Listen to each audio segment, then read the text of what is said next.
तो पश्चिम बंगाल में जो चुनावी धांधली चल रही है उस पर हम आपको अपडेट दे रहे हैं। मुर्शिदाबाद से अभी तस्वीरें आई थी, वहां पर बैलेट बॉक्स में जो है वो पानी डाल दिया गया है, वहां पर जो बैलेट पेपर्स है उसको बिखेर दिया गया है। कई ऐसे जिले हैं, एक बार फिर से जान लीजिए पंचायत चुनाव 2018 में जो वोटिंग हुई थी 56% टीएमसी, 19% बीजेपी, लेफ्ट को 12%, कांग्रेस को 4% और अदर्स को 9% वोट मिले थे। टीएमसी उसमें हावी थी, लेकिन अब की बार जो वोटिंग हो रही है उसमें पिछले बार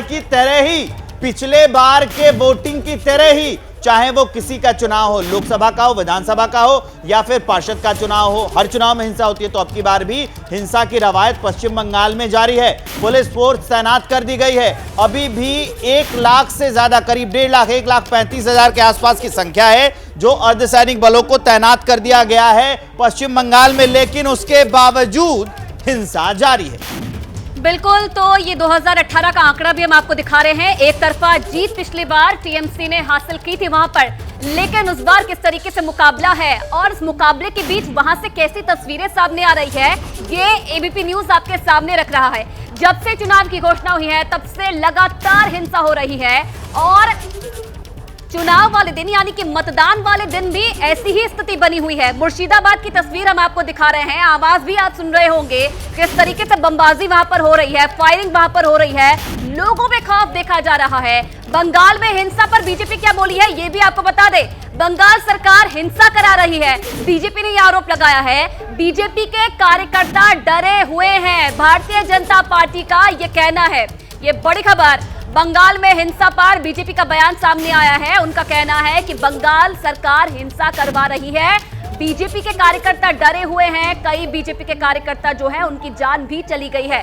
तो किस तरीके का माहौल है, लगातार देखिए वार पलटवार का दौर जारी है और आपको सुनाते हैं क्या कुछ और बीजेपी की तरफ से कहा गया है। त्रिवेदी जी, सुधांशु जी, बंगाल में लगातार हिंसा जारी है चूंकि पंचायत चुनाव चल रहे हैं और देखने को मिल रहा है कल रात से ही कई हत्याएं हो चुकी हैं, कई कार्यकर्ताओं के आपके मर्डर हो गए और टीएमसी के भी बहुत सारे लोग जख्मी हैं।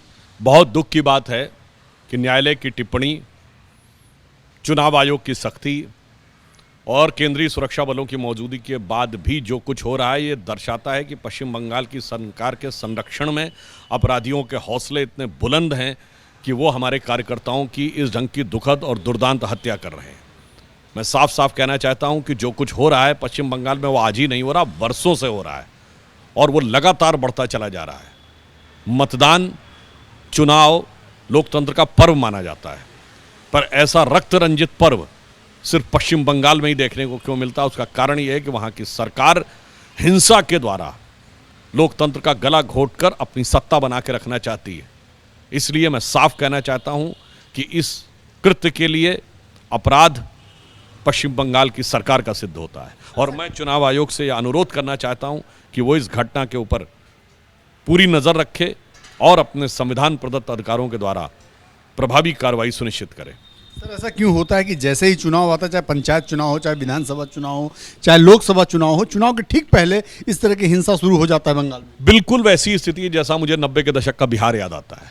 चुनाव के दौरान, चुनाव की प्रक्रिया के समय उसी प्रकार की हिंसा, उसी प्रकार अपराधियों का बढ़ा हुआ मनोबल, और आज वही बंगाल में नजर आता है। और अधिक दुख यह है कि पहले कम्युनिस्ट और अब ममता बनर्जी की तृणमूल कांग्रेस की सरकार आने के बाद पश्चिम बंगाल, जो पूरे देश में ही नहीं संपूर्ण विश्व में कला संस्कृति का केंद्र के रूप में माना जाता था, आज वो राजनीतिक हत्याओं और राजनीतिक हिंसा के केंद्र के रूप में उभर के सामने आया। मुझे लगता है बंगाल की छवि, बंगाल की गरिमा और बंगाल की जनता के साथ इससे बड़ा अन्याय नहीं हो सकता। एक अंतिम सवाल, क्या आपको लगता है कि सेंट्रल गवर्नमेंट को इस पर इंटरवीन करना चाहिए? देखिए, इस विषय के ऊपर पूरी संवेदनशीलता के साथ राज्यपाल महोदय भी कार्य कर रहे हैं, पीड़ित परिवारों से भी जाके मिल रहे हैं और ये विषय के ऊपर वो दृष्टि रखे हुए हैं। मुझे लगता है उससे पहले अधिक आवश्यक है कि पश्चिम बंगाल की सरकार अपने नैतिक और संवैधानिक दायित्व को समझे और ईमानदारी से उसका निर्वहन करे। बात करने के लिए सुधांशु त्रिवेदी जी थे, साफ तौर पे कह रहे हैं कि पश्चिम बंगाल की सरकार लॉ एंड ऑर्डर मेंटेन करने में फेल हुई है और चुनाव आयोग, राज्यपाल ने नज़र बना रखी। मुझे लगता है कि वो सब अपने दायित्वों का पालन करेंगे। कैमरा मनोज त्रिपाठी के साथ Neeraj Pandey, ABP news, Delhi.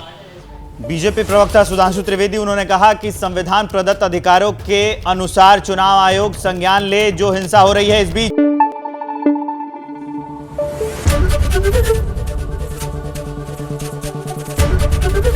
ABP news आपको रखे आगे।